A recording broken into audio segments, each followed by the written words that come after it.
ছাত্র জনতার অভ্যুত্থান ব্যর্থ হলে কি হবে? হঠাৎ করেই এই প্রশ্ন বড় হয়ে উঠেছে রাজনীতিতে। আর প্রশ্নটি সামনে আনার পাশাপাশি ভয়াবহ পরিণতির দিকে ইঙ্গিত করছেন উপদেষ্টা ও ছাত্র নেতারা। কিন্তু কেন?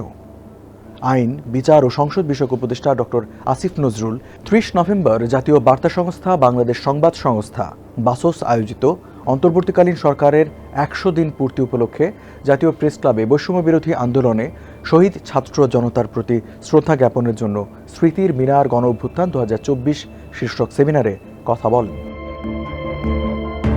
আমার ভয় লাগে, এবার যদি আমরা ব্যর্থ হই তাহলে বাংলাদেশ কাশ্মীরে পরিণত হবে বলে মন্তব্য করেন আইন উপদেষ্টা। বলেন, ছাত্র, অভিভাবক, ব্যবসায়ী, দিনমজুর প্রত্যেকেই জুলাই আন্দোলনের নায়ক। তারা আমাদেরকে ডাইনির হাত থেকে রক্ষা করেছেন, কি ভয়াবহ ফ্যাসিস্টের হাত থেকে রক্ষা করেছেন। আমরা ব্যর্থ হলে আমাদের কি অবস্থা হতো তা যেন আমরা মনে রাখি। এসবে তিনি জুলাই আন্দোলনে নিহত ও আহতদের আত্মত্যাগের কথা স্মরণ করে বলেন, মাঝে মাঝে মনে হয় যারা সন্তান হারিয়েছে, যারা পঙ্গু হয়ে হাসপাতালে আছেন, তাদের এত বড় আত্মত্যাগের ভার আমরা আসলে কতটা বহন করতে পারছি, আমরা তাদের প্রত্যাশা কতটুকু বাস্তবায়ন করতে পারছি। এজন্য সারাক্ষণ কাজ করার পরও মনে হয় আরও অনেক বড় দায়িত্ব আমাদের, আরও অনেক কিছু করতে হবে। একই দিন ব্যর্থতা নিয়ে কথা বলেন জুলাই শহীদ স্মৃতি ফাউন্ডেশনের সাধারণ সম্পাদক সার্জিস আলম।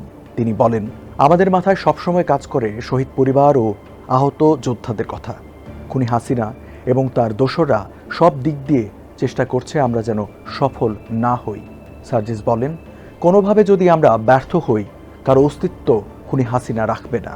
৩০ নভেম্বর সকালে নগরীর টাউন হল তারেক স্মৃতি অডিটোরিয়ামে আয়োজিত ময়মনসিংহ বিভাগে ছাত্র জনতা গণ অভ্যুত্থানের সময় শহীদ ৫৫ পরিবারকে আর্থিক সহায়তা প্রদান অনুষ্ঠানে তিনি এসব কথা বলেন। ভয়াবহ পরিণতি নিয়ে একই দিন কথা বলেন যুব ও ক্রীড়া উপদেষ্টা আসিফ মাহমুদ সজীব ভূঁইয়া।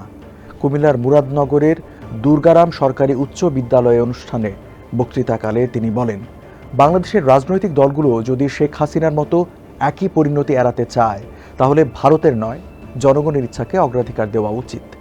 জনগণের ম্যান্ডেটই একমাত্র ক্ষমতায় আসার উপায়।